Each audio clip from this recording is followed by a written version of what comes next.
Good afternoon. My name is Rob Perkins. I am currently the chair of the Community Action Advisory Board, and I'm convening our Monday, January 26th meeting.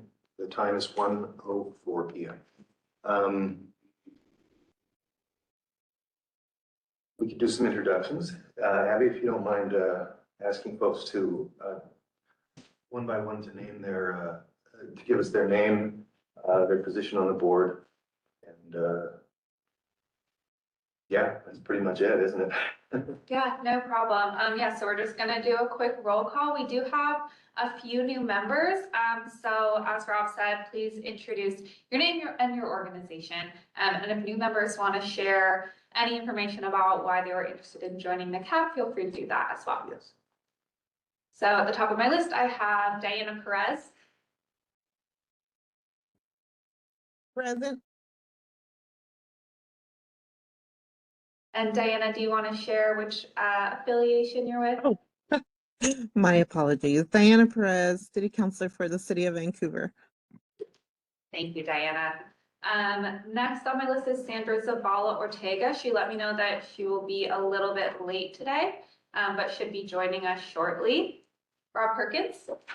I'm Rob Perkins. I am the elected official of County District 3. I'm currently serving as the chair.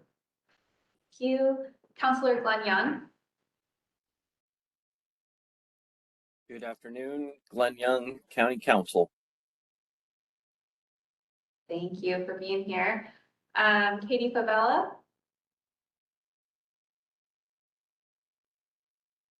Don't see Katie. Brondalyn Clark. Greetings and salutations. Hello. Brondalyn Clark. I am with Council for the Homeless. I'm our Chief Impact Officer, and I am sharing with everyone that I'm a proud new grandmother of so far 2 puppies, but I have probably about 2 more going. So I'm sharing it with everyone. That's great. Thanks for sharing, Brondalyn. Emily Wilson. Hi, my name is Emily Wilson, and I'm the communications manager at a nonprofit called the Foundation Washington here in Vancouver. And I actually just wanted to be on this board because I was really interested in making a difference in the community. So, Thanks, Emily. Next is Clover Spears. Hello, I am the Senior Talent Development Manager with EOCF, Educational Opportunities for Children and Families here in Clark County. And I have been on the board, I think, a little over a year-ish. I don't know, time flies. Thanks, Clover. Next we have Faye Solomoni, but I am not seeing her online. Kit is a new member, but let me know that she was not able to make it today due to a last-minute emergency, so you'll get to meet her at the next meeting. Lily Padani. Don't see Lily. Nikia Hunter. I'm Nikia Hunter. I sit on one of the community seats on the board. I've been on the board for a few years. Thanks, Nikia. Rita Fallon. Hello, everyone. My name is Rita Fallon, and I am new here. Newly appointed to District 4 as the community rep. Thank you, Rita. We're excited to have you. And lastly is Brittany Lassane, who let me know that she was not able to be here today. So, Chair, you have a quorum. Thank you. We'll go ahead with the next item, which is the election of executive officers. Abby, have there been any written nominations? I have not received any written nominations. At our November meeting, we received nominations for Rob Perkins again for chair and Brittany Lassane for vice chair. She accepted this nomination in November, but she's not here today. Okay, are there any other nominations that any member of the CAAB would like to bring forward for these positions?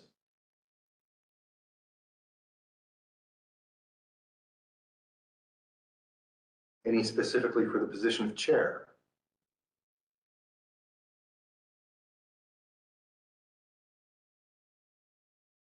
Hearing none, There is one nominee for the position of chair. All those in favor of Rob Perkins as to continue in the position of chair for the next year, say aye. Aye. Aye. Hi. Or Aye.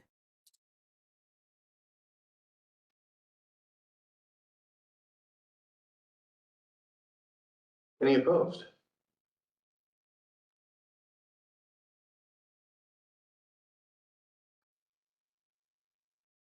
Hearing no opposition, Mr. Perkins is elected as chair for the next year. That's me. That's not awkward.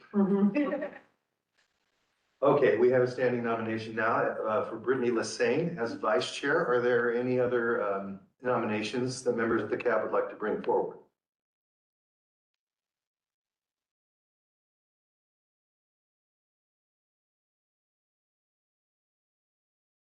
Second call for it. Any other nominations?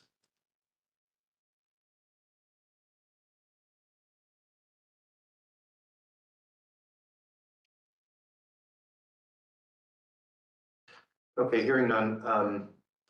If you're online and looking through WebEx, I would ask you to put up your hand if you're in favor of Brittany Lassane, or if you're in the room, say aye. Okay, let's go up. Aye. 4, 5, Aye. 7. Oh, okay. Thumbs up. Are there any opposed to this election? Okay, if you're online, please lower your hands. Brittany Lassane is appointed vice chair for the next year. And we still have a vacant position as in the position of secretary. Are there any volunteers or nominations for the position of secretary? And maybe Abby, before we take those nominations, you could describe the job description. Sure, happy to. So secretary serves on the executive team with the chair and vice chair. And the main responsibility of being on the executive team is serving as a leader on the board and interviewing new applicants who are interested in joining the CAAB, making any executive decisions, and then secretary specifically reviews the notes and signs them after each meeting. Point of Nominations are information. A point of information. Yes, thank you. Point of information. Would there be could someone confirm who actually could be secretary? Because I'm knowing that one has to be on the board for at least 1 year. It may be a limited of individuals of us that can. Yeah, so let's see. I know that Clover and Diana have for sure been on the board for at least a year. As well as Nakia has been on the board for a few years now. Rita and Councilor Young are both brand new. Brondolin, I think you've been on the board almost a year now. Your appointment date was January 1st of last year. So I think you would also be eligible. I definitely thought I had more time.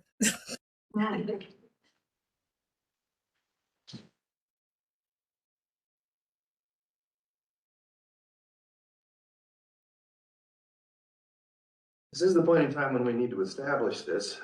When I was secretary 2 years ago, the workload was not high.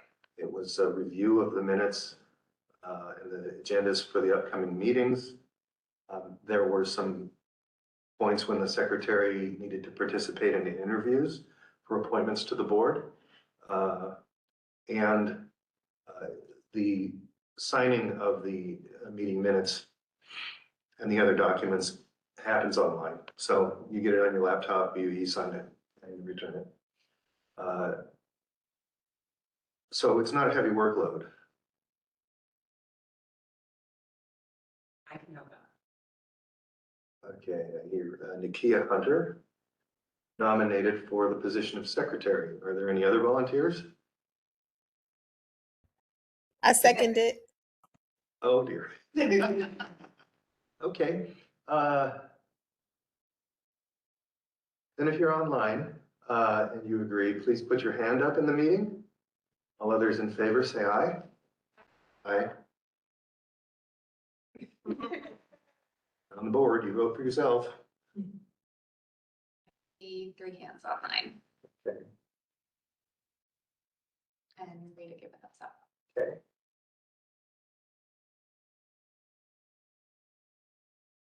Is there anyone opposed to this action?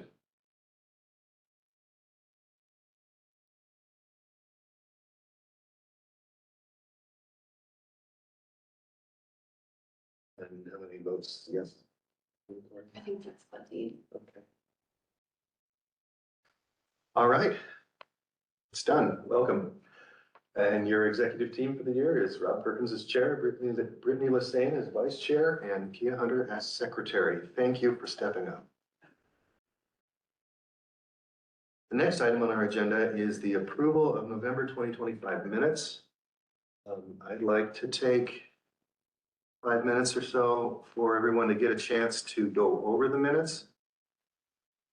After which we'll consider a motion for adoption of minutes. That's this happening here.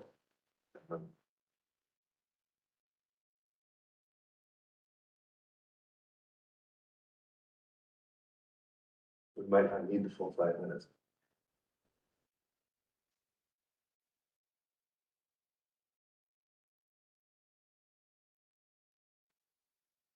I see a couple of hands raised online. Are those comments or questions about the minutes, or are those hands that are still up from the vote earlier?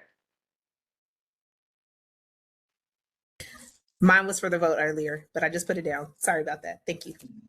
Rondalyn?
Ready? Is everyone ready?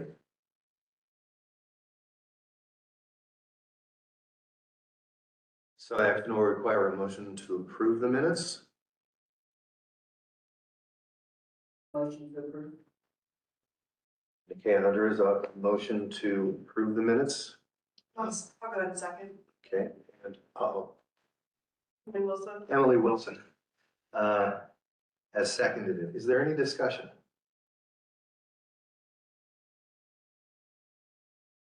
Hearing none. Again, online, please raise your hand using the mechanism in WebEx. And all in favor, raise your hand or say aye. Aye. Aye. Aye.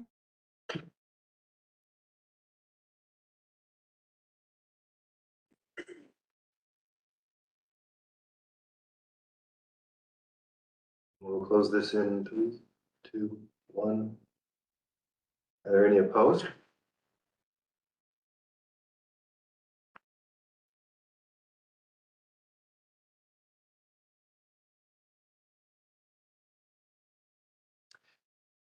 Hearing no opposition, the minutes are approved as presented. Thank you. The next item on the agenda is our adoption of the 2026 work plan. Oh, it's this document here. Probably can't see it on camera as close as I'm talking, but I'm just going to bring it up.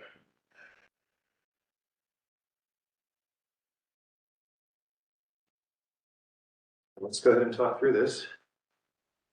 Yeah, I'm happy to talk through the work plan. So this was sent out via email, meeting materials. There's also some printed copies in the room for those who may not have it yet. And I can go through the main points of the work plan, but recommend reviewing it in more detail if you haven't already had a chance to do so. So we have some ongoing efforts at the CAAB here at the top. And for the 2026 focus, all I included in here so far was to increase board-driven equity efforts. We've had this as a yearly focus for the last couple of years. And based on previous conversations, it sounds like you all are interested in continuing that focus. If there are any additional specific focuses that you all want me to add for this year, let me know, and I'm happy to do so. Then the work plan goes through each meeting and has general items of business. We're currently in the January meeting where we cover standard board business. And then throughout the year, quarterly outcome reports are provided in January, March, July, and September. We also have semi-annual finance reports in May and November, and a presentation from one of our funded nonprofit contracts each month. There's also a few other items of business, such as the City of Vancouver Affordable Housing Fund update, which we get every month, task force updates. We also in September hear about the point in time count data and get a county audit update in November. November, we also have nominations for the next year's executive team, as well as a few other items scattered throughout.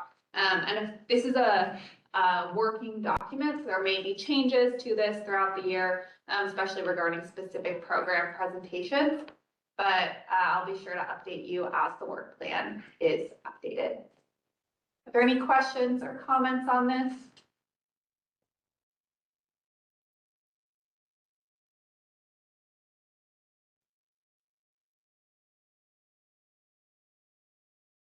If you have questions or comments, feel free to speak up by giving your name.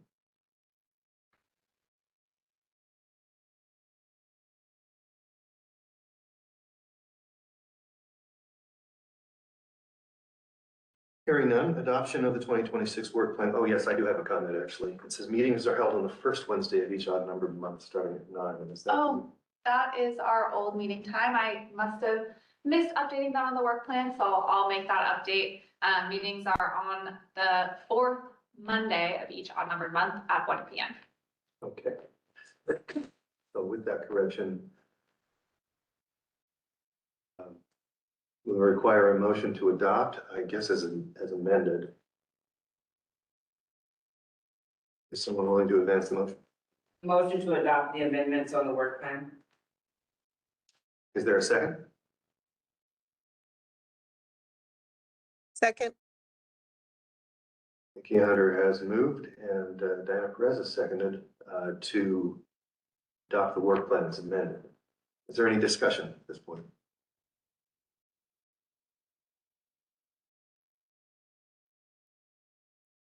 Hearing none, we'll take a vote. All those in favor indicate by raising your hand in the WebEx meeting or say aye. Aye.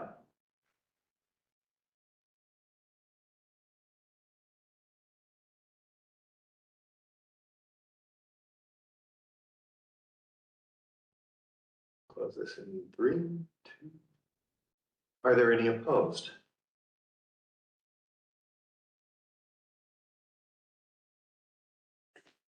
Chair.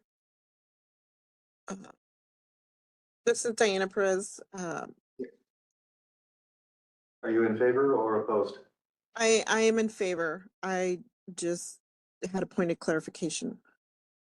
For this work plan, does it include communication with, for example, ECHO?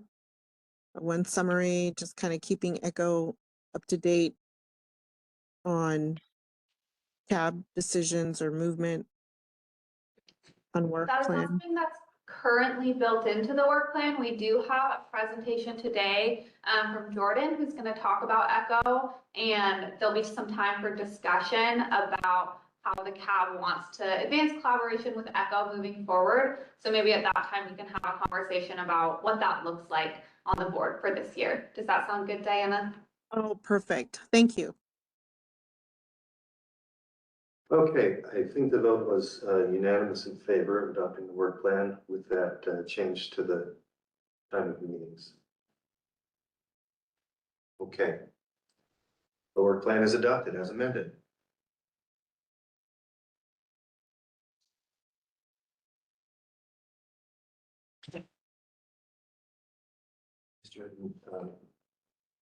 Oh, it's the ECHO right now. So it's a nice segue into what we're doing next. The next item on the agenda is an update from the Ending Community Homelessness Organization, ECHO.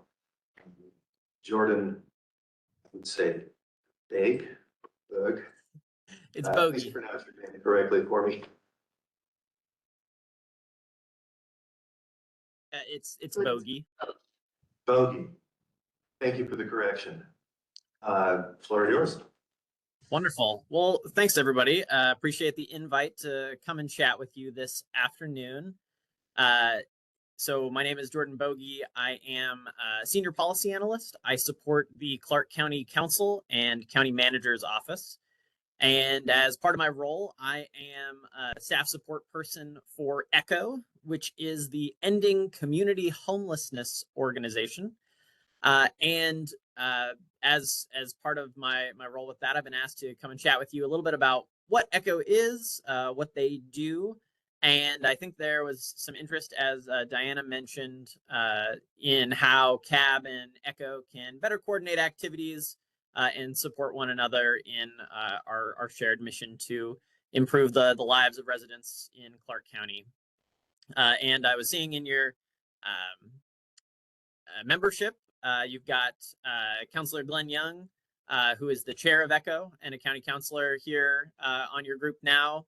Diana Perez from Vancouver and Katie Favela from Ridgefield. They're all on ECHO. And so I think there's a really great opportunity for some cross-pollination between your two groups. And I think that'll be really helpful in helping you all work together in the ways that you want to. So that's really great. Could I get the next slide, please? So I wanted to first talk a little bit about what ECHO is, how they're organized, and what their charter is. And so ECHO was created in 2022. It is not the first effort at a collaborative approach to homelessness between the county and the cities and nonprofit organizations in the county, but it is the most recent one. It is the currently active group. And their purpose, per the ECHO Charter and the Memorandum of Understanding that all the cities in the county, as well as the county itself, have signed, is that ECHO is a forum to consider homelessness comprehensively and holistically, with a goal of identifying possible gaps and opportunities for further coordination and investment. And so the members of ECHO are 2 elected officials from Clark County. And so that is Councilor Young, who is with us today and who is the chair of ECHO, as well as Councilor Will Fuentes from District 3. We've got 2 elected officials from Vancouver, Councilor Perez, and as well as Councilor Ty Stober. We've got 1 councilor elected official from each of the small cities in the county. So they are all represented on ECHO. We also have a representative from Council for the Homeless, We've got a representative from the Vancouver Housing Authority, and we are working on recruiting right now, but we can also, per our charter, have up to 2 individuals with lived experience of homelessness also on ECHO. And we are often joined by other folks, Matt Morton from the Community Foundation of Southwest Washington. Our jail director, Dave Shook, has been attending meetings recently, since many of the folks who find themselves in jail are homeless or are at risk of becoming homeless. And so ECHO is really the culmination of these efforts to try to figure out, how do we work together, each as individual jurisdictions. The county is its own unit in the unincorporated, as well as each of the cities, but having our elected officials talking to one another and trying to find opportunities for collaboration is something that all our communities have seen value in. And so next slide, please.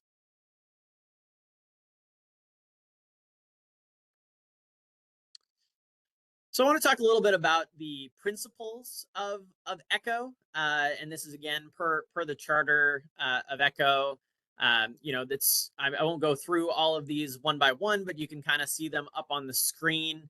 But there's really an emphasis on the county's most vulnerable populations, pursuing justice in all of its myriad forms, trying to dig out the root causes of homelessness. So that's things like the cost of housing, the availability of housing, some of the behavioral health, substance use, mental health challenges that folks have that may lead them to not be able to have stable housing. It's a group that considers data and really tries to involve the community. So ECHO is made up of all of these different elected officials from across the county. ECHO itself does not have decision-making power, right? So ECHO is not an extrajudicial entity that can make decisions itself. It relies on collaboration. And so I'll talk about a few of the projects that ECHO is working on in a minute, but in order to make those things a reality, oftentimes we need to get buy-in, as ECHO members from each of the individual cities and the county in order to move things forward. And so that can be a challenge in terms of taking actionable steps, but it is also a forum where we can invite service providers, we can hold panel events and do other things to help provide our elected officials with the information that they need in order to hopefully improve policymaking in order to reduce, and the goal it would be to eventually eliminate homelessness in Clark County. It's a lofty goal, but certainly a worthwhile one, and one that the group has been tilting at for quite some time in its various forms. And so some of the things that ECHO is tasked with doing is looking at data, looking at different methodologies, reviewing some of the same documents, the local homeless action plan, talking to different providers in the community, and trying to take a systematic approach to find ways to use limited dollars most effectively, to find out more about the root causes of homelessness, and are there upstream areas where policy levers can be pulled at the county or city level, or collaboration that might help reduce the impacts of homelessness. And then also just kind of make sure that we're recognizing that many folks in the community are struggling, that this is a really serious and major issue in our communities, and trying to make sure that our elected officials have the right information and are able to take that in a policy direction, or to be able to direct their staffs to do the work that needs to be done and advocate on behalf of those communities. And so next slide, please.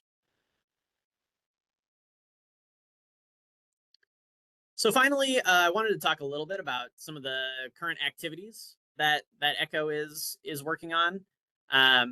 So the biggest one I would say that is always ongoing is information and sharing between the jurisdictions.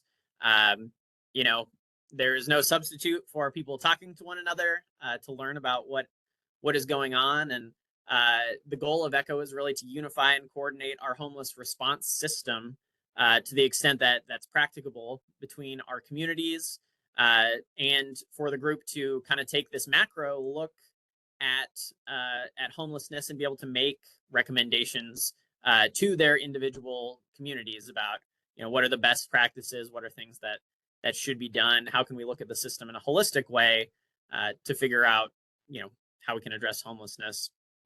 And so one of the things that ECHO has historically done and has done this last year is some legislative efforts. So those are things like, drafting letters to our state legislators. So we have a number of, folks in our state delegation that represent Clark County, and we try to reach out to them, particularly some recent issues, things like document recording fees. So as you may be aware, there is a document recording fee charged on every real estate transaction that happens in the county and statewide. And those document recording fees are the main source of funding for homelessness programs in the county. The number of real estate transactions has gone down in recent years with rising costs of housing, inflation, and that means that there are fewer document recording fees to go around. The state has backfilled them in the last few years. The ECHO has asked that the legislature continue to do that, and has advocated for some various housing strategies for the legislature to take a look at ways they can reduce the cost of housing in our community, because we know, based on different survey data that we've seen, that the cost of housing is really the largest driver of why folks become homeless. They can't afford it. And so to the extent possible, we try to collaborate all these voices, right? If you've got every city and the county sending similar letters to our legislative delegation, we believe that they're more likely to listen to those voices, since they're coming from our local elected officials. And so they can kind of flex their muscle in that way to advocate for priorities around supporting homelessness services. So ECHO has been working on that. ECHO is also currently engaged in putting together a systems analysis RFP. So ECHO recently drafted a scope of work for a outside consultant to come in and do a holistic systems analysis countywide, trying to get at what are the systemic issues, kind of even outside of the 5-year homelessness plan, that are impacting folks becoming homelessness, and where are the gaps in the system in people receiving access to services, receiving care, and how can we do a better job of integrating kind of a broader look at what's going on around the homeless system in the county, and are there ways that we can improve, become more efficient, collaborate better together. And so the scope of work has just been put together for that.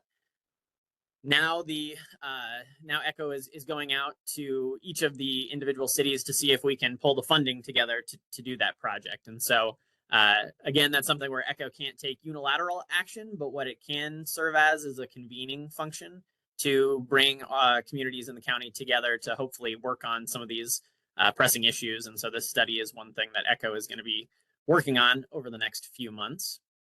Another project that ECHO is working on is going to be in April, a law enforcement panel.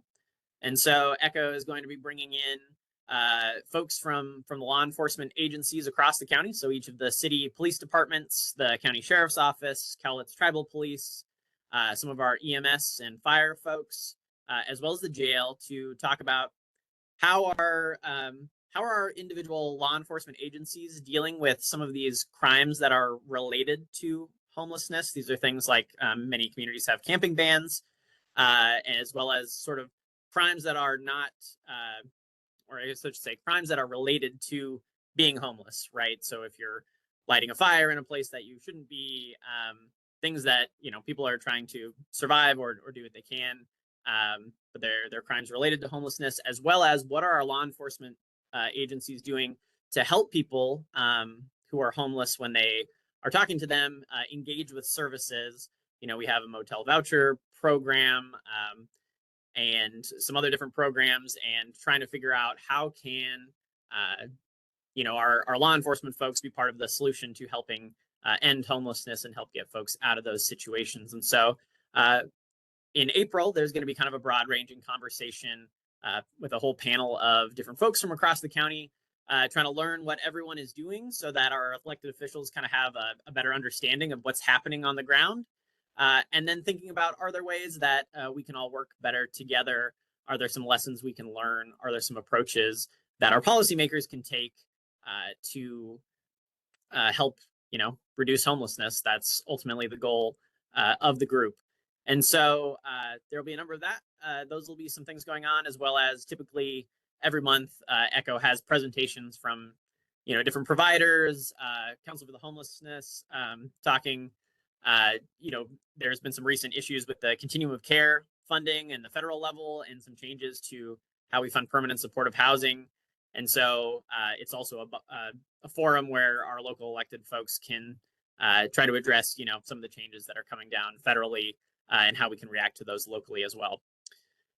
And so that in a nutshell is what ECHO is, kind of their main purpose. And those are some of the activities that they are working on currently.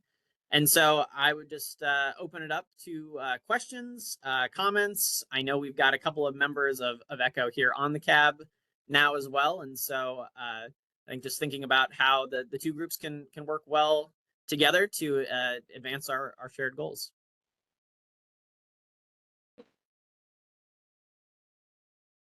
Hey, thank you, Jordan. I'd like to open the floor up for a discussion about the presentation. And Diana, I call on you first. Maybe we can begin talking about how the CAAB can support their work, your work, and how we can collaborate better. Thanks. There's an obvious intersection between CAAB and the overall joint effort across jurisdictions on ECHO. So I think number one is some of the main, when we look at the work plan, taking a look at that and see what feels like important information to ensure that there is a sharing. And with that sharing, I think, for example, the law enforcement panel inviting CAAB members to join and participate, inviting CAAB members to the ECHO meeting. And I was thinking the other thing is we are trying to work on having a couple of folks on ECHO who have experience or knowledge of the unhoused community. So maybe there's some recruitment of folks who have participated in CAAB in the past or some recommendations. So there's room to really think about how better to have a smooth line of communication and interaction with that. So we're just getting started in ECHO. Really, I think this RFP is going to be a really good foundation, not just for ECHO, but for the service providers, for the community at large, and the law enforcement panel to really help us better understand some of the sticky issues out there. But the main thing is, at least for ECHO, is how we go back to our jurisdictions and talk about ECHO and the mission of ECHO to really move the needle out. So that's just a quick and dirty from my perspective. The community needs assessment is one that Abby went and presented. There's been some other presentations given that specifically are data related or issue related, or for a policymaker, very important information to have. And that's where I see some good information sharing across the aisles would be really good. When are the meetings scheduled for? The next one I believe is it February 10th, Jordan? February. That's correct. Yeah, it's always the second Tuesday of the month from 9:30 to 11. Mm-hmm. Yeah. It's at the Clark county building, 6th floor.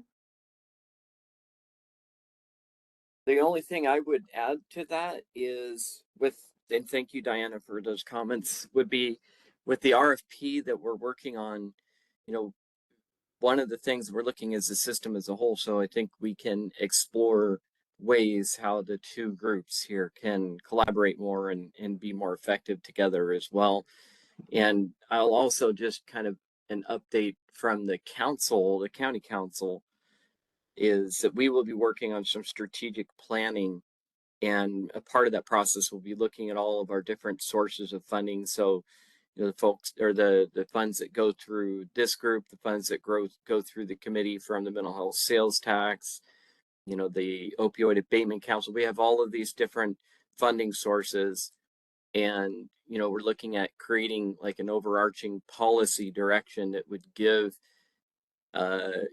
direction to all of the different boards that determine those fundings. And then of course, everybody would still be scoring and, the RFPs individual and everything. But the idea is that we're trying to coordinate the attack. I don't want to call it an attack, but coordinating the work essentially so that we have defined goals and directions that we're, trying to move forward in. So in this RFP for the systems analysis, do you envision including CAAB's scoring process and policies around how they're scored and how the grants are distributed? Is that the kind of thing that you're thinking about for this analysis with respect to its intersection with the CAAB? I would say it's one of the many components. Right. That should be looked at as a part of it, yes. I know we've had members in the past call for a reevaluation of how the grants are awarded based on the outcomes from the last time. And we have a year or two to settle on a different approach if we need to. So I'm glad that there are others paying attention to this, the whole thing systemically, and including the cities and the county. Perfect. Now, given that 3 of our members are already on ECHO, did you plan to grow, or did you? Are you thinking about growing the organization to include more members of the CAAB? We have not discussed that in any fashion. Well, actually, we kind of did chat about this a little bit in different discussions because there is quite a bit of overlap, between ECHO and CAAB currently. That may not necessarily always be the case. Like for example, myself, I serve on ECHO, but if I served on CAAB board and not ECHO, that doesn't happen. So I think Jordan, correct me if I'm wrong, we had talked about this kind of whether there should be like kind of a dedicated seat. But we were just looking at it as like there is, at least currently, there's not a need for that because there is considerable overlap. Yeah, thanks, Counselor. The group did talk a little bit about that. The other thing that makes it a little tricky is that because ECHO is created by an interlocal agreement between the county and all of the cities, as well as a couple of the nonprofit service providers in the county, anytime you want to change the makeup of the charter, you're going to have to get every single city, as well as the county, as well as those other groups, to basically renegotiate and re-sign the charter. And so, not that that's impossible, but that it's a little bit of a lift.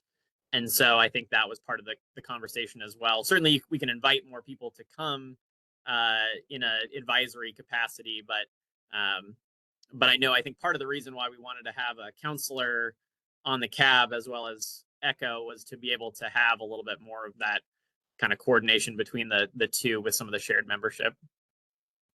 Yeah, I will add that one void, at least since I've been on ECHO, has been the position from the school districts. So, having a better understanding of the impact of our youth and how that's working. That's been an area that's been a gap, at least for me, on Echo.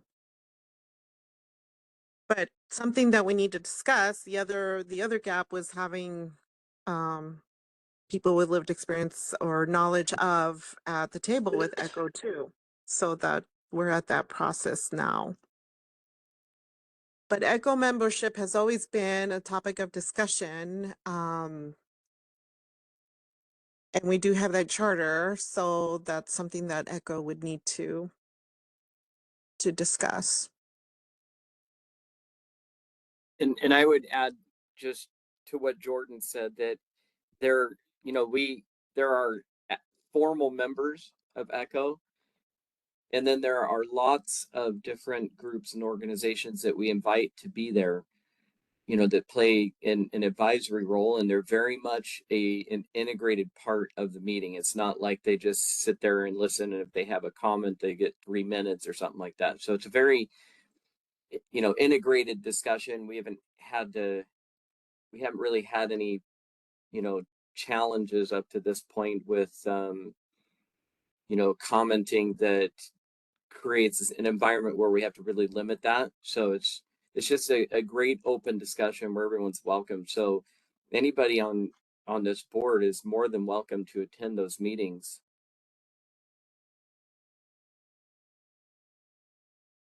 And if you can't attend, you can also look at them virtually and participate virtually too. When I think of school districts, I think of the McKinney-Vento liaisons that are employed in each district. Would advice from them be welcome?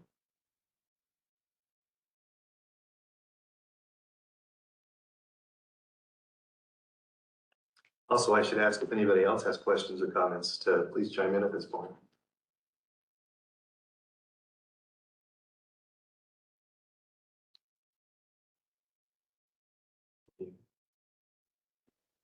Diana, I heard a request from you earlier to look over the CAAB work plan and identify any items of business that you think should be shared with Echo on an ongoing basis. Were there any specific items that you had in mind other than the community needs assessment?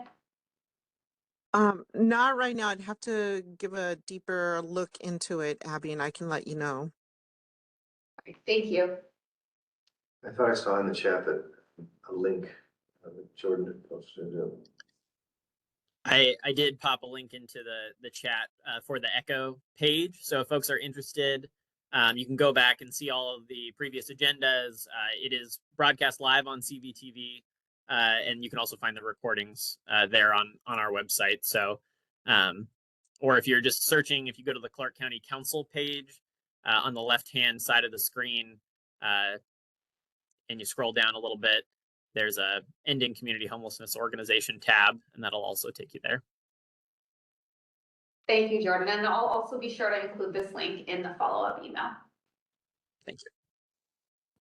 Jordan, there's also the, I don't want to call it framework, but the themes or the buckets that Echo did an exercise on as far as priorities go. Mm-hmm. Do we have that cleaned up document that we could share?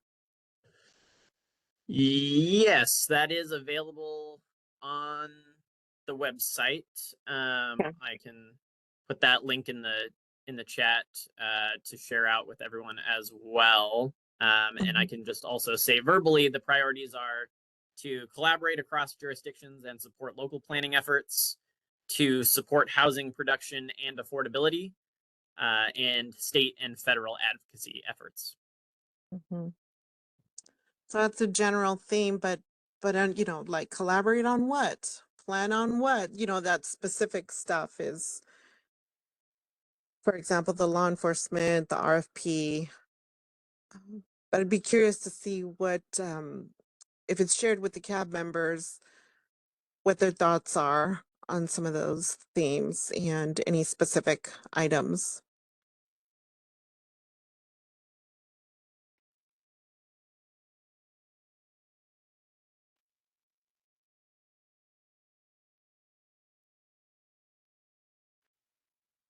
Okay, we've got about 4 minutes of time left on this agenda item. I'm actually looking at the link that Jordan posted up, and it looks like there's a legislative delegation draft letter. The survey of needs is now available. Yeah, that looks like a slideshow with links to the survey. Has that survey been completed, or is that for March 31st? That's the community needs assessment survey that we're currently doing through the Right. CAAB. And I just shared that at Echo a couple of weeks ago. Okay. And they're sharing it throughout their network as well. And there's a legislative delegation letter asking with specific asks around things that Jordan was talking about when he talked about the legislative effort of ECHO. Is that something that the CAAB could also put its signature to? I would say that would, to me personally, I think that would be an area where communication would be solid on. I mean, we're always looking for that kind of information. So, if the CAAB as a whole has a recommendation to deliver to ECHO, certainly the CAAB could do that as a joint effort. Also, individuals are always welcome to come to ECHO and, participate by themselves and make those recommendations as well. But that's one of our biggest goals really, is to advocate for change that's going to help fix the system that is, that we have right now. So I would say yes, that would be definitely a great way for this group to provide information to ECHO. One thing we make a practice of is forwarding calls to action. Abby will forward calls to action to CAAB members. The CAAB is organized under the county, so the CAAB can't take, well, the CAAB can take positions on bills, but the county can't be seen to direct them to take that position. If we're aware, I think, of bill numbers specifically, or something to sign in pro or con on at the legislature, then we have people who would take action to support or oppose whatever it is that ECHO has determined would be beneficial. So just an email to us. Sure. Does that sound possible? And vice versa too. Any advice from the group can come to ECHO as well in the form of an email. Okay.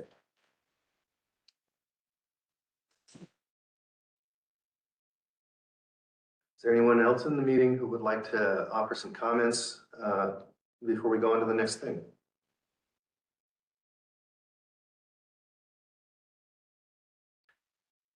Jordan, I want to thank you for coming to present to us. This looks very promising, and I appreciate the time you've taken. Thanks for having me. Thank you as well to Diana and Glenn for their advocacy in that space too. I think Thank you, Jordan.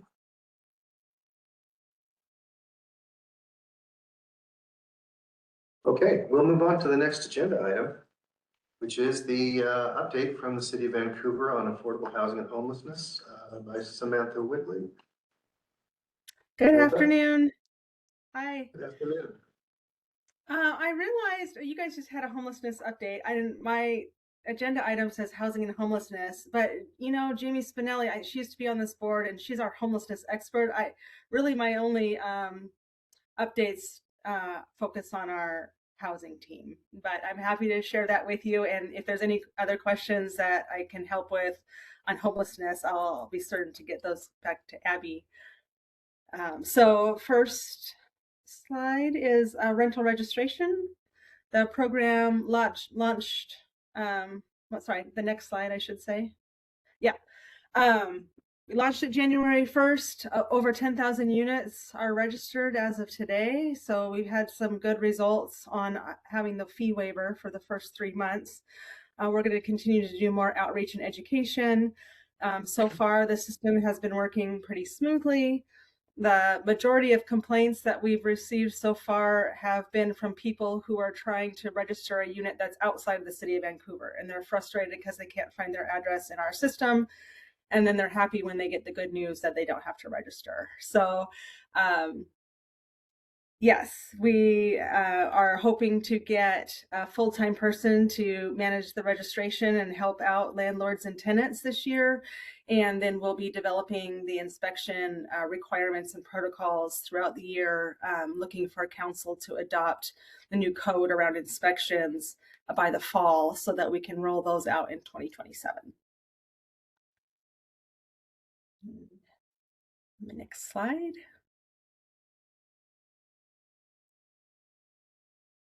There's not too many updates on the Affordable Housing Fund.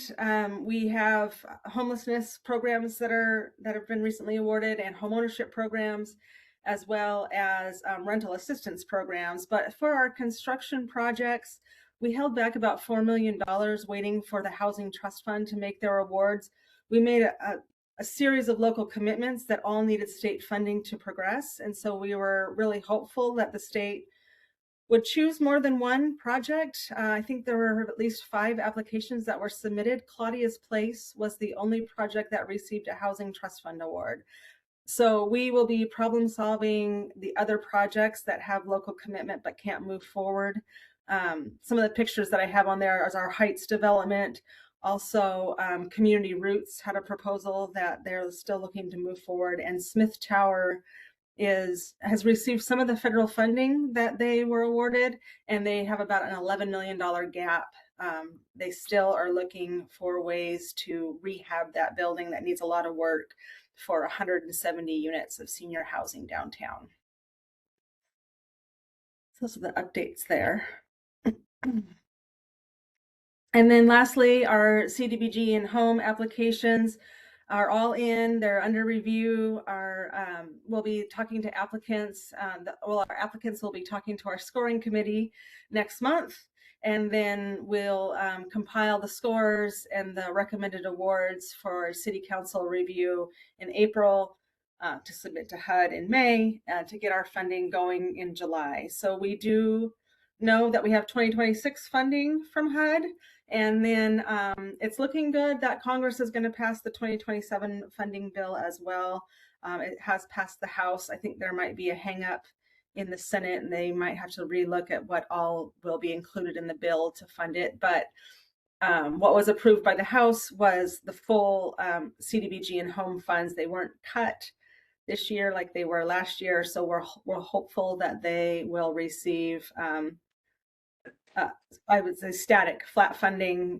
We're hoping to receive the same amount annually as we are accustomed to each year. So I think those are all my updates from the housing team. If there's any questions. Sam, this is Counselor Young. I have one little comment and then a question. And the comment was that I do have a rental in Vancouver, and I registered it, I think, last week. And I just maybe something that you could add somewhere in there was what you just mentioned about the inspections, because we've all heard about the inspections, and it's very like nobody knows what they are. Like I was expecting to see a little bit more telling me about when that would look like coming forward. I don't know if that just a little bit of feedback, if it could be added to the website. I think I'm probably not the only one that's curious about that. So I thank you for giving that update there, because I did not know what the timing looked like for that. And then, well, I'm sorry to hear that. Yes, we can update that. No worries. And then my question is, I mean, maybe even like the CAAB, ECHO, what can we do? Because this is like 2 years in a row that we have not gotten a lot of funding from the Housing Trust Fund. What can we do? Zero last year. Yeah. Yes. What can we do to try to change that? That's a really good question. And we made a strong push this year, both with our city lobbyist as well as our delegation. My director and our assistant city manager reached out to the commerce director. Like, we were so serious and hopeful that since we received no funding last year, we would get maybe a bit of a bump up this year. And I don't know what else to do. I don't know how to make them see how important and how hard we're working down here. We've got this levy to get projects underway, and of course, it can't fund the full project. But we don't want to sit on our money either. We want to get projects done. Yeah, it's very frustrating. If you can think of anything that we can do, let us know. Yeah, thank you. Glenn, and maybe Samantha too, how much effort and work is being done with the Washington State Housing and Finance Commission on some of the projects? Well, the WISHFIC, the low income housing tax credit process is a little more straightforward. And it seems that for the 9% competitive process, the community usually agrees on one application, and then that is what they're willing to fund. And then the 4% are a little bit easier to apply for and receive. So I attend meetings with them regularly, but we haven't had any issues so far with accessing funding through that side of the state. Maybe Glenn, that might be something the county can look into. I'll follow up with you offline on that. Sounds good. I know they're doing the 9% at Philida. There's a Philida complex this Thursday. Yeah, that's the Philida Senior Housing Project. Yep. Yeah, that's an example of the 9% with the housing and The finance. Claudia's Place also received the LIHTC funds so Claudia's Place will be able to go forward with both a trust fund and a LIHTC and an AHF award. Okay. Are there any other members of the CAAB with questions for Samantha?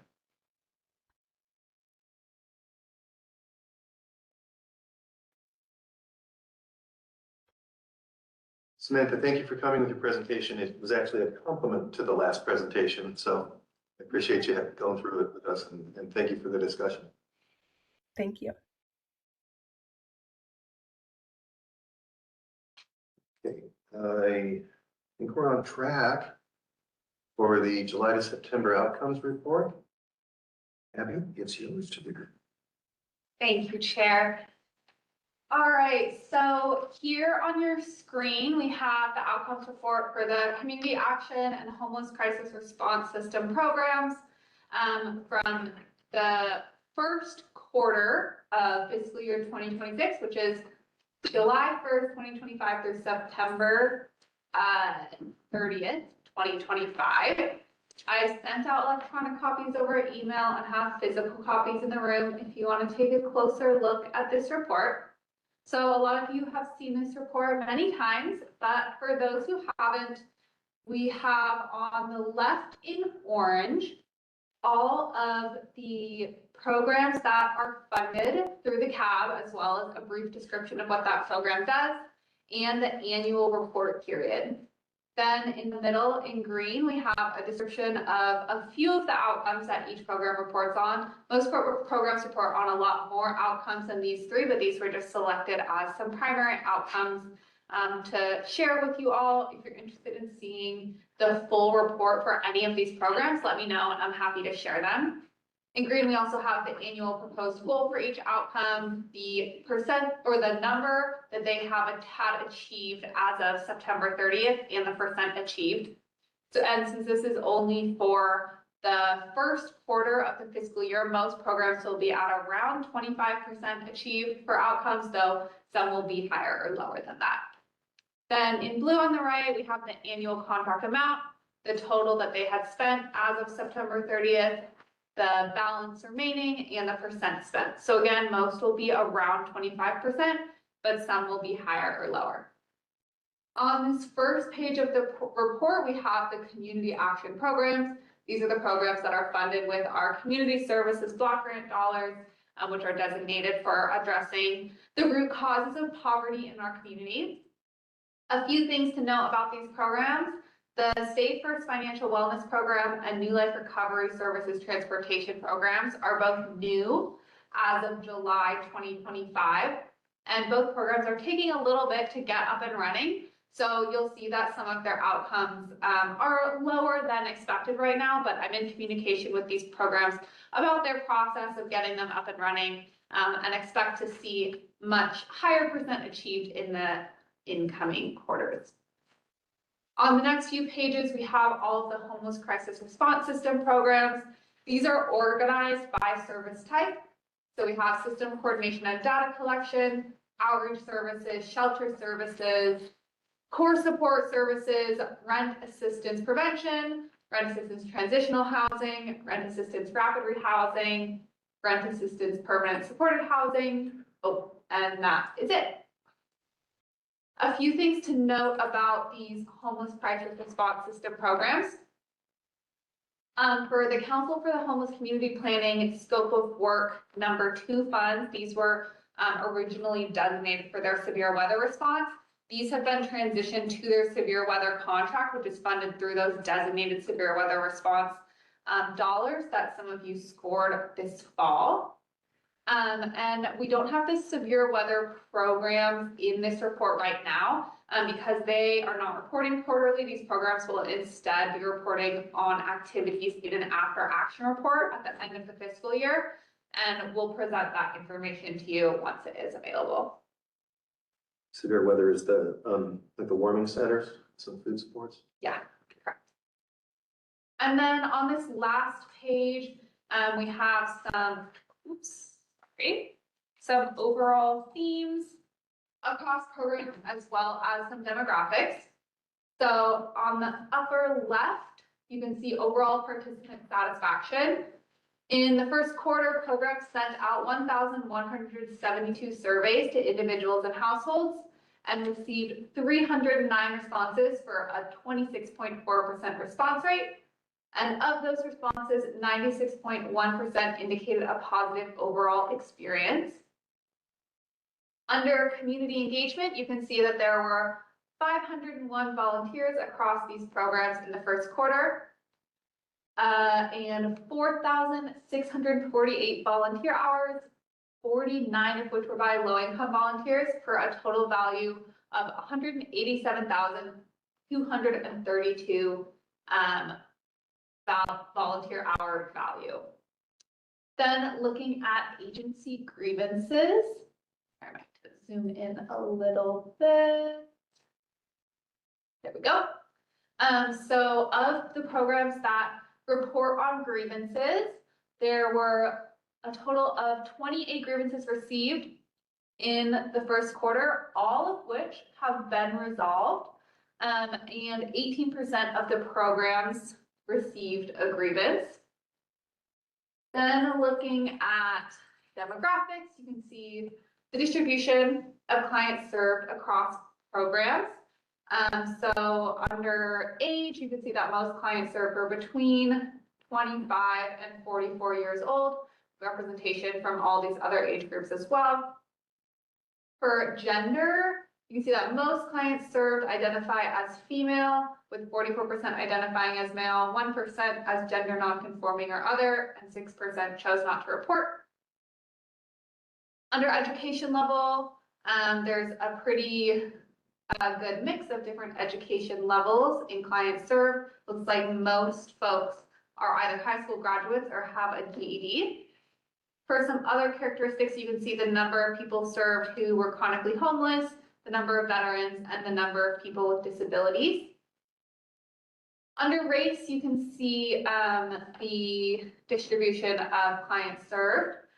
In green, we have program participants, and then in blue, you can see the demographic distribution of race in the county as a whole. So you can see that programs are overall serving a higher percentage of people of color than are represented in the county as a whole. So it looks like programs are serving fewer Asian folks and fewer white folks than are represented in Clark County as a whole. And then looking at ethnicity, again, you can see the difference between program participants and Clark County residents. Any questions on this report? Abby, this is Diana. I didn't see the age. Was there like a age category? Yeah, There was. so right here on the upper left-hand side of the demographic categories, we have the age responses. Do you see those up on the screen? Let me see. Okay. Is that? There it is. Sorry, I'm looking at the wrong circle. I'm looking on my phone. That's why. Thank you. No worries, it's hard to see it on your phone. That says that 35% of program recipients were children. Yes, if we add up the 0 to 5, 6 to 13, and 14 to 17, I believe that adds up to about that much. Yeah, that was the question. Yeah, and I think that's an important point. Is that pretty evenly spread between both districts? Is one district more than the other? Just curious. So are you asking about the demographics served across districts in Clark County? Mm-hmm. So that's not something that we're able to track because programs just report on, the overall demographic categories that they serve in their programs. They don't report based on what districts they're providing services in or what districts clients reside in. Dana, are you asking about county council districts or school districts? Both. Did you say both? Yes. Primarily, I was asking about school districts, but I'm like, well, if we really want to get a good snapshot of the county, it makes sense to look at the county district. But I would guess that the school district would be more informational because we can guess by county district based on the population size. The 9 school districts in Clark Mhm. County would report McKinney-Vento data to the state, so that's there. But for the smaller school districts, you'll have a lot of N less than 10 kind of reports that don't really aggregate to a countywide figure. I see. Because you could have a small school district with 2 or 3 students So, enrolled. Yeah. okay. And so that would really only cover 6 through the 22% of the ages 6 through 17. Hmm. But it would be a picture. If you'd like, I could sit down with you and show you the data. Well, you could share with CAAB, well, I'd be interested in that. So whatever makes best sense. This is just numbers, but it helps to know where in the county and where in our service and where in our jurisdictions we're seeing the impact to our children, number one. Number two, the impact to families. Number three, where the majority of the funding is being sent to, if there's a certain district, census tract area, or it's just all a mess because of all other factors. Just thinking outside the box here. Yeah, so again, we don't require our programs to have clients report on zip code or school district or any of that. And a lot of the programs that we fund serve people across all of Clark County, not just specific to certain districts. So that is challenging to track in our data. But as Rob said, I think McKinney-Vento or school districts might have some more information about, poverty trends across districts among young people. Yeah, and I'd love to see that data because that's one information point that can be intersected with ECHO as well. Yeah, I'll look into that and see what I can find, Diana. Abby, Yes, go ahead, Councilor Yan. for those of us that are new in this group, can you please explain what a grievance is? Oh, absolutely. So all of the programs that are funded through the Department of Community Services are required to offer grievance forms to all of their clients. So that if clients have a complaint with the services that they received or interactions with staff or anything like that, they can submit that in writing to the program, so that it can be resolved or addressed. And we asked all of our programs to report to us about the grievances that they have received. As you can see, well, it looks like it's blocked right now, but for this last quarter, all of the grievances that were received by programs were resolved, but it's something that we track with programs to make sure that clients are being served in the most appropriate way for them. Okay, thank you for that. Do we receive the actual information on the grievance and what the resolve was, or just a very high level? It's mostly high level, about, general grievance trends, but we can follow up with agencies to request more specific information, if needed. Okay, and I apologize, I'm new to this group, so I may be going way too far, but I'm curious if we see trends like with certain providers that have more grievances, and if we take any kind of action on that, or if that's something that goes into the scoring process for a future application. How do we use that information? Yeah, that's a really good question. I'm happy to look into that in a bit more detail and try to pull some trends and information for you by the next meeting. Great, thank you.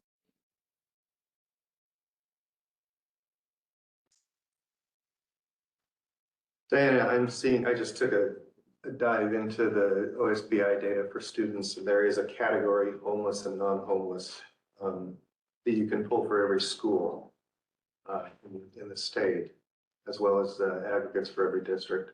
So the data is there. Thank you. Just for, I would say, point of clarification, I know that agencies do a quarterly report where they do have to explain the status of those grievances. And so oftentimes there's a little bit of a scenario or a description of the status of the resolution that came up that we often include on our reports as well. And then, but my question was, when agencies have this, of course, they have their grievance policy, but when we talk about the escalation component of the grievance policy, I know agencies have been informed to ensure that they communicate the full length of that process to participants, which means, of course, including the county as well as Commerce. But who specifically at county or Commerce should agencies be referring those grievances to, or sharing with participants who to send that grievance to? So that should be something that each agency would work out with their specific program coordinator. I know in our monitoring processes, program coordinators review each agency's grievance policy, including all of those escalation steps and what communication steps need to be taken. I believe Council for the Homeless has worked with We have Louise and Kayla, and I didn't want to put specific people on it. I will say that I didn't, because that could be a lot. Who knows? But I didn't know if there was like a general email or general contact that we should be listing as agencies to, like, if they want to escalate their grievance. Yeah, I would probably say your program coordinator for the specific program, but I would also check with that program coordinator on the specific steps that they want you to take. Gotcha. Thank you. Yeah, thank you, Brondelyn. Any other questions on the quarterly report?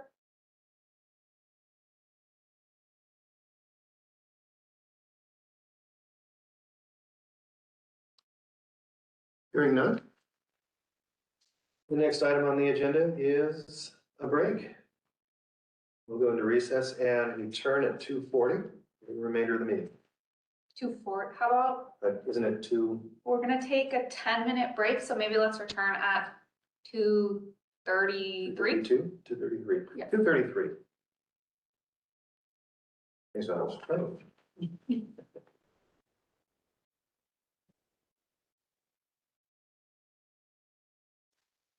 Are we unmuted?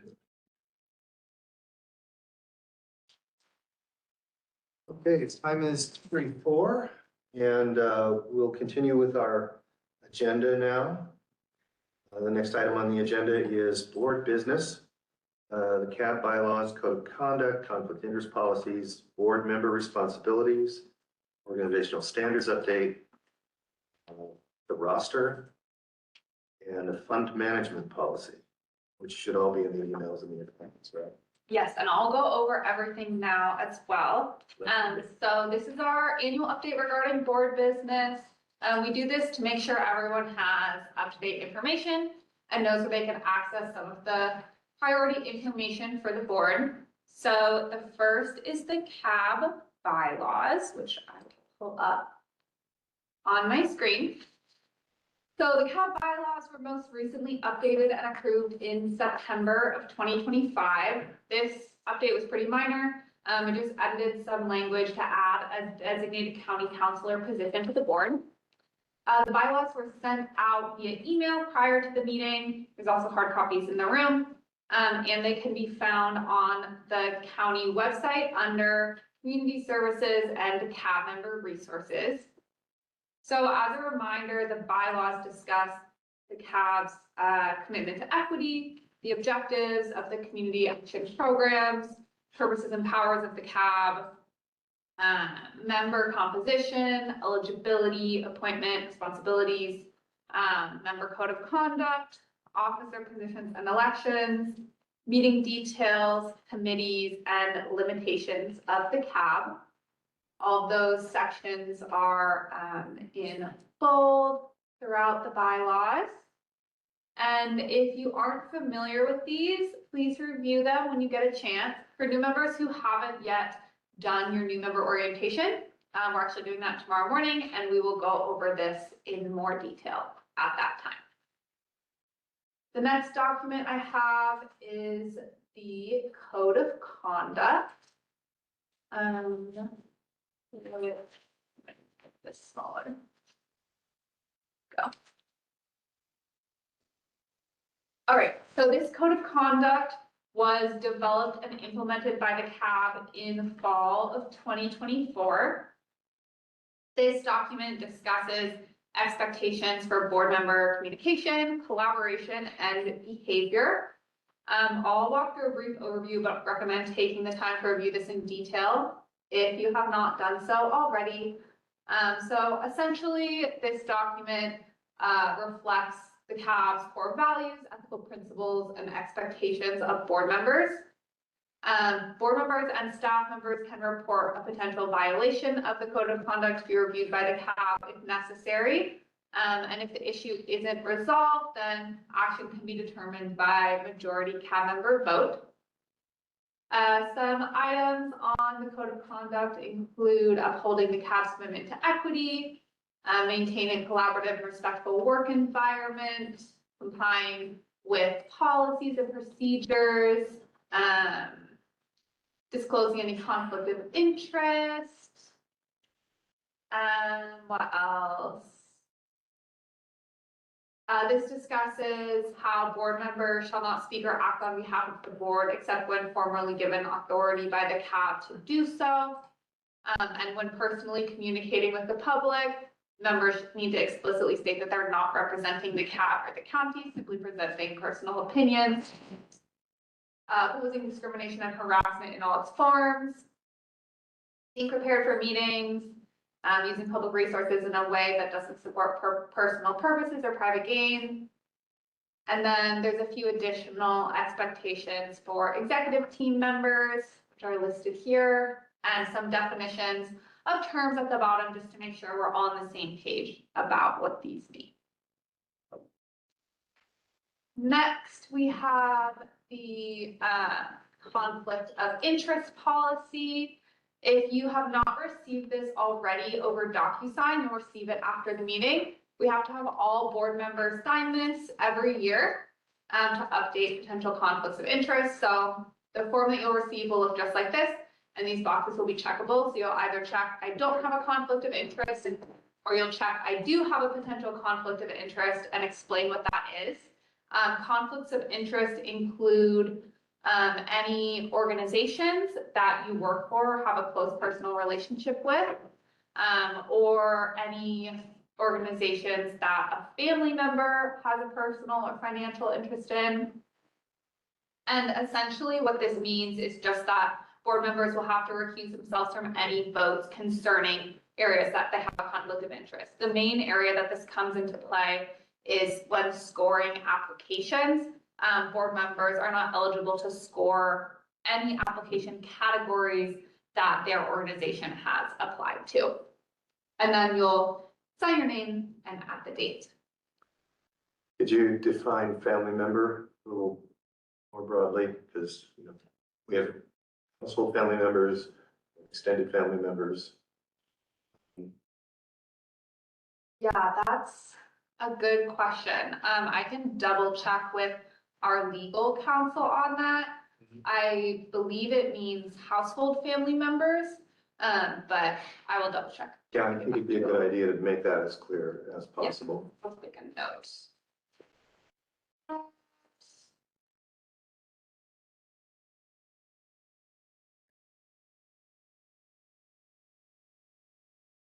Any other questions on this document? Abby, All right, the next, oh yeah, go ahead. this is Diana. I just got on the board for Fish.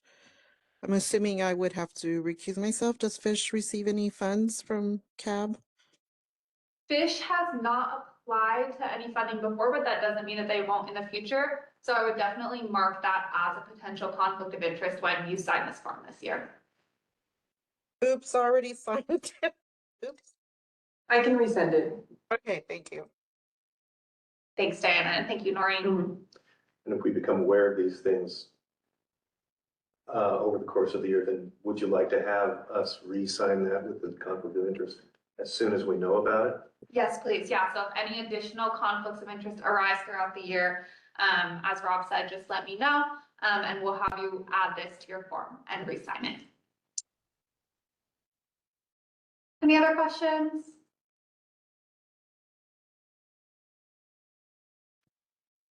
All right, next is the board member responsibilities document.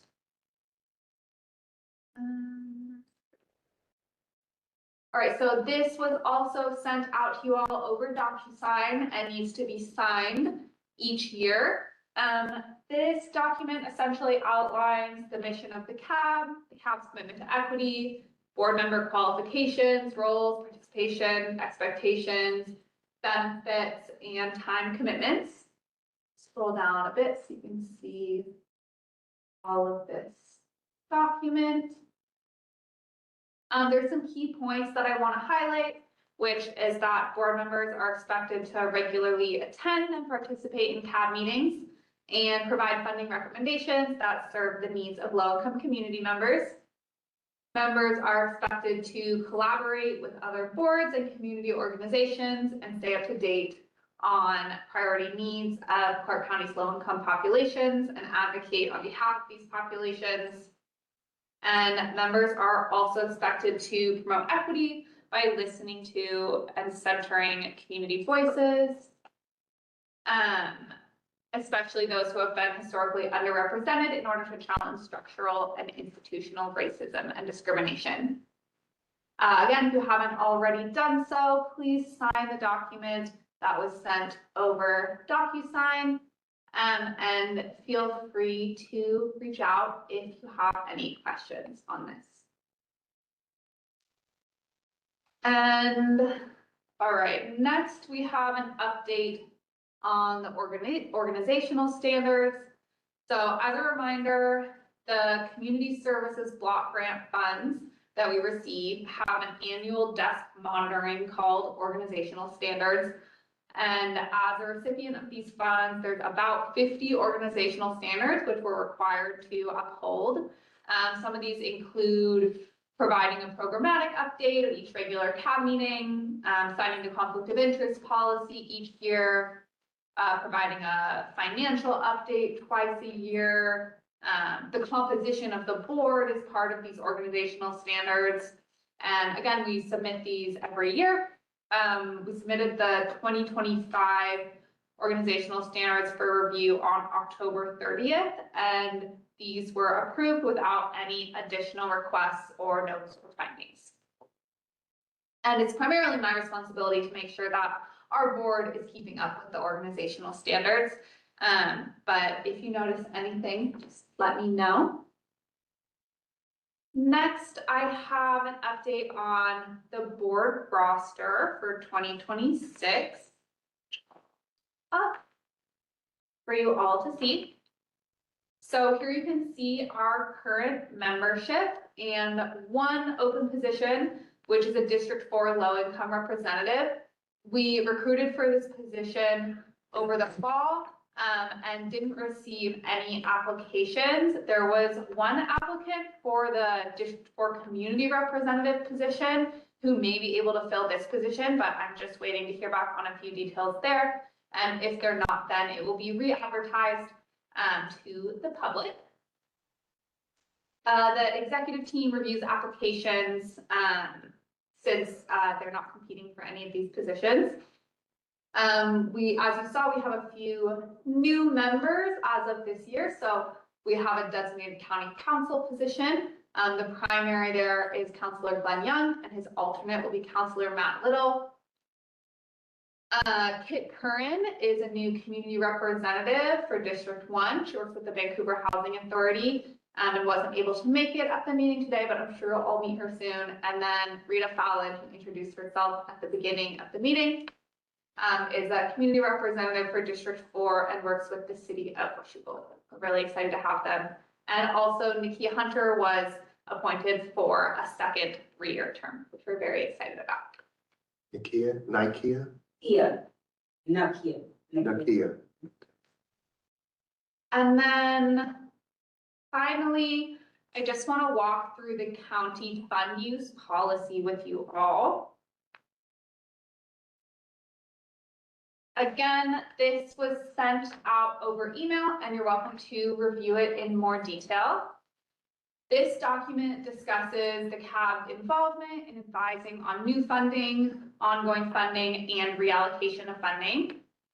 Just as a reminder, the CAAB is an advisory board, and the county council is the governing body for the county. So any final decisions on funding go through the county council. And this document reflects county processes and procedures, which are also governed by the county council.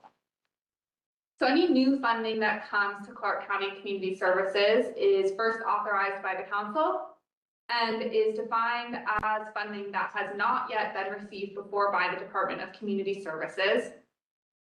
New funds must either be added to the next regular request for application process, which goes through the CAAB, or be added to a separate request for application, depending on timing of when the next RFA is happening. And staff will typically notify the board about any new funds at the next regular meeting, unless there's a timeliness issue, in which case we would send out information over email. And if staff, anyway, there we go. If staff determines that an RFA process is not required due to funding requirements or legislative intent, such as there's a really limited scope or tight deadlines, staff will notify the CAAB and bring information to the board at the next regular meeting. And then after a request for application is complete, all funding recommendations are presented to the county council for approval. And then let me just scroll down to ongoing funding. So ongoing funding is funding that has previously been authorized by the council and received by the Department of Community Services. These funds are typically included in the regular request for application process, which happens every 3 years. And if any additional funds are received, staff can either allocate funds as identified in the grant agreement into existing programs, which have been approved by the CAAB and the council in the most recent RFA process.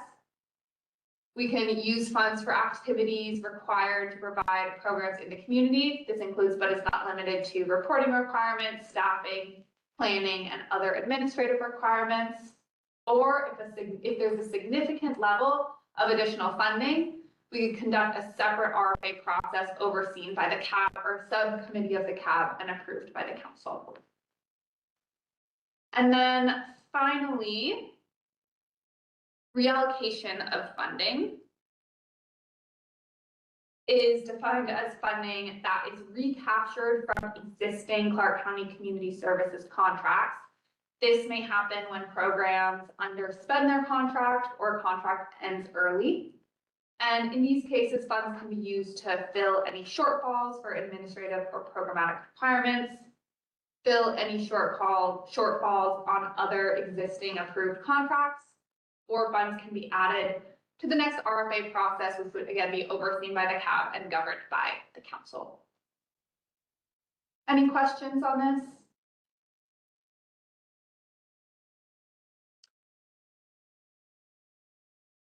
Any questions?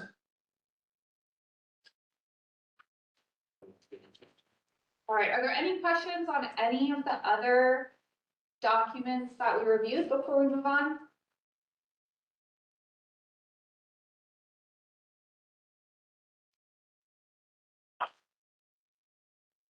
All right, hearing none, I'll pass it back to you, Rob. And so many documents. The agenda down. Very good. All right, the next item on our agenda makes reference to the May meeting. Yes. Abby, can you tell us about that, please? So currently, the May meeting, which is scheduled for the fourth Monday of the month, falls on Memorial Day, which is a county holiday, so will need to be rescheduled. I will pull up a calendar and propose some additional times for this meeting, and then we can take a vote on when we would like to move it to. First of all, do people prefer to keep this meeting in the afternoon, or would morning be preferred? For the May meeting specifically? Yes. This is Diana. Abby. Mondays are really hard for me because I have city council, but if we had to do it on a Monday, the Monday morning would be better. So I think, I'm looking at the calendar. I was thinking we could move the meeting to another day that same week, but we could also move it to the Monday before Monday, the 18th, if that works for folks. I think that would work. Monday, the 18th. I'm out of town Monday, the 18th. This is Diana. All right. Would folks want to move it to a different day that week of the 25th? We could move it to just the morning or afternoon on Tuesday, the 26th, just bump it one day.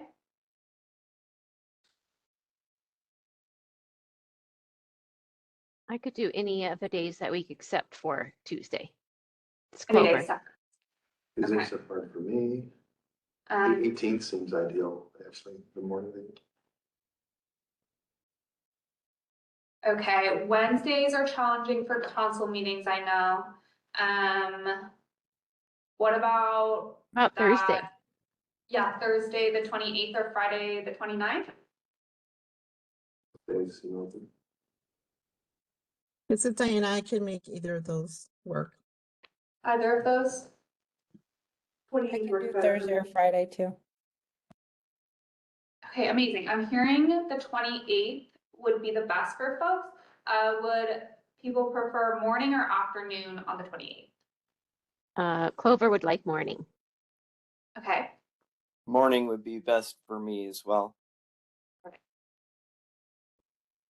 Both. great. Stands of time are open. Perfect. That was easy. So let's move the May CAB meeting to 9 a.m. on Thursday, May 28th. Chair, would you like to take a motion to finalize that? Need to hear a motion to move the May meeting from the 25th to the 28th. Second, this is Perez. Well, can someone advance the motion, please? Motion in to- advance. Go ahead. Go ahead, please. Do you have a motion yet? Not yet. Okay, so moved. Okay, Glenn Young has moved to reschedule the meeting from the 25th to the 28th. And who was our second, Diana? Yes. Okay. So moved and seconded. All in favor? Aye. Aye. Aye. Aye. Aye. Aye. Any opposed?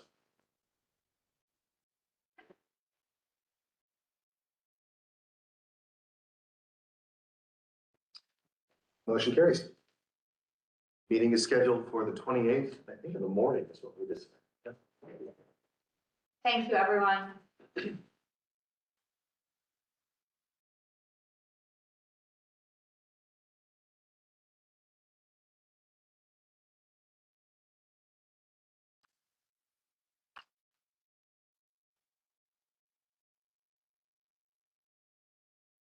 Well, we're well ahead of our time estimates. When you're ready, we'll go to the next item. Move on to other business. Oh, the task force updates. Sorry, I was down 2 items. Abby will begin with the legislative advocacy. If we could name the members that we have and. Yeah, so the Legislative Advocacy Task Force currently consists of Brittany, Nakia, and Faye. I think it's been a while since the last meeting of this task force. And I think Nakia, you're the only one here who's a member of this task force. Do you have any updates that you wanted to share? Sorry, I'm not relying on the fly. No worries. All right, no worries. If anyone else is interested in joining this task force, let me know. Or if members of this task force want any assistance coordinating meeting, let me know, and I'm happy to make that happen. I know we are in legislative session right now, and I sent out to you all the legislative priorities from WASCAP. So feel free to use those in any as a resource if you need it. Next, we have Community Needs Assessment Task Force. So as you all know, the Community Needs Assessment Survey is live as of January 1st. It will be open until March 31st, 2026. You all are really familiar with the needs assessment, so I don't need to give you my whole presentation. But I would love all of your help spreading the word about this survey. I know a lot of you have already been doing a lot of work in your communities to get the word out, which I really appreciate. We're already getting a lot of responses. I think we already have over 400 responses to the survey, which is really great. That's already almost half of what we received the last time we did this, and we're only 1 month in. So I think we're gonna have really great turnout. I'm super excited. If anyone needs any additional materials for your outreach efforts, I have that outreach email that I forwarded to you all in the 5 languages, flyers, social media templates. I'm also happy to provide you physical materials if you want physical copies of the survey, flyers, prepaid return envelopes, etc. I am happy to provide those as well. Just let me know and I can get those to you. And then last is team building work group. This group also hasn't met in a little bit, and I know we have some activities related to this work group prepared for Friday. This group consists of Rob, Brondolin, and Clover, I believe. Do any of you have anything that you want to share about this work group? Well, it's on the agenda for next time, but we'll be talking about that. We did a Mentimeter, and Bronwyn will have the results of that, right? She's in there. I'm here. Yeah. Oh wait, me? The results of our Mentimeter are scheduled for the Friday meeting. Yes. Remember that one we did? Yep, I have them down for me to present on this coming Friday. And again, the Mentimeter, it was basically a collection of just our internal thoughts and feedback on ways for us to build our own individual skill sets to better serve on the board, and what that would look like time commitment wise, whether it could be potentially on weekends.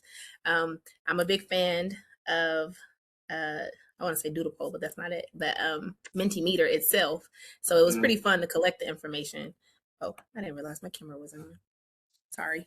I just be talking to the screen. But yes, so it's pretty fun, and I'm looking forward to just kind of sharing that feedback with everyone and seeing what we can do with it.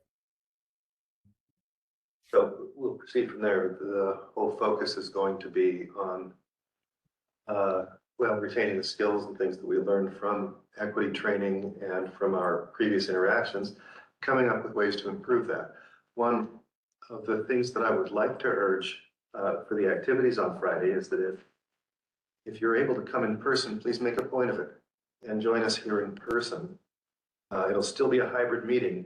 There are such advantages to having folks in the room while we're doing team building, especially, that I'd ask you to intend to come over and be here. Perhaps there will be food. I haven't heard anything about that yet.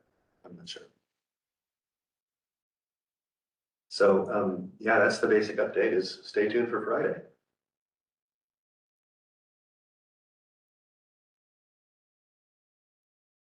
I think that's all we have.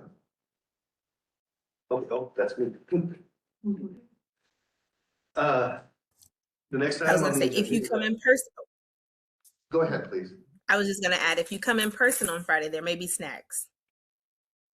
So there may be snacks. I won't say there will be snacks, but I'm notoriously bad at bringing snacks. So if somebody does bring snacks, that would be awesome. Okay, now the next item on the agenda is our open public forum. This is a period of time when any member of the public observing the meeting or in the meeting with us may speak for up to 3 minutes on any topic of interest. So I'll open up the forum now to ask, are there any members of the public who wish to speak?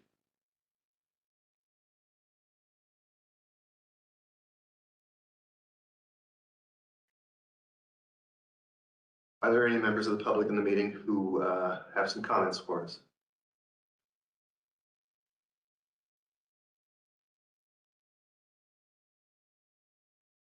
Hearing none at this time, 3:02 p.m. I'll close the open public forum. The next item on the agenda is other business. CNA survey is open. I've already talked about this, so I don't need to repeat myself. But feel free to reach out if you have any questions or need any materials to help spread the word about the CNA. And so our next meeting, which I strongly encourage an in-person, if you can't make it, that's going to be okay. But show up with intention. We'll be able to have a great meeting there. And one thing I just want to add about Friday's meeting, I sent an email this morning with a few super brief materials just to review to prepare for a discussion with Ezra. Ezra from the Community Foundation of Southwest Washington is kindly coming to speak with us about a new framework that they're using at their organization called Targeted Universalism. She wrote an awesome, super brief article that I sent you all. So go ahead and read that. And if you're interested in doing a deeper dive, I included a few other resources as well.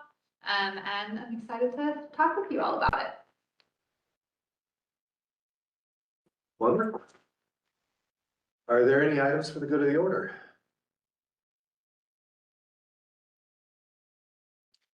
Hearing none, we'll reconvene on January 30th. Go ahead, please. I have an item, but it's not necessarily tied to CAAB, but of interest to individuals in your individual capacity, and that's Fort Vancouver Regional Library's strategic plan wanting to remove words like equity and such from their strategic plan, and I wasn't sure if you all were aware. And just given the amount of effort that we've done to go through training and our mission on CAAB, I just thought for your information, do that as you wish, but I just wanted to raise that awareness. Thank you. I need to wait 5 more seconds before I proceed. Any other items for the good of the order?